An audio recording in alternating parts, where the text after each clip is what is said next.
নোয়াখালীর গ্রামীণ জনপদ আতাশপুরে শর্টপিচ ক্রিকেট টুর্নামেন্টের জমজমাট ফাইনাল ও পুরস্কার বিতরণ অনুষ্ঠিত হয়েছে। শুক্রবার রাতে উপজেলার নোয়ান্ন ইউনিয়নে আতাশপুর উইনার ক্লাবের আয়োজনে উপজেলা জুড়ে ছিল উৎসবের আমেজ।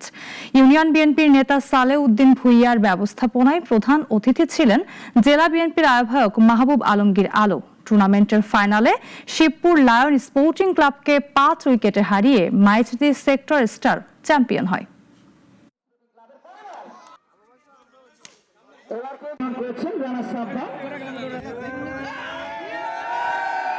বাংলাদেশে 25 বছরের জন্য আমাদের পুলিশ স্টেডিয়ামকে দেওয়া হয়েছে।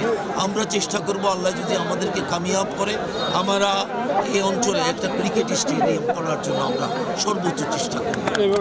আগামী দিনে নোয়াখালীতে যদি আমাদের দল, বাংলাদেশ জাতীয়তাবাদী দল যদি ক্ষমতায় আসে, আমরাই সবার আগে অগ্রাধিকার দেব এই ক্রিয়াকে।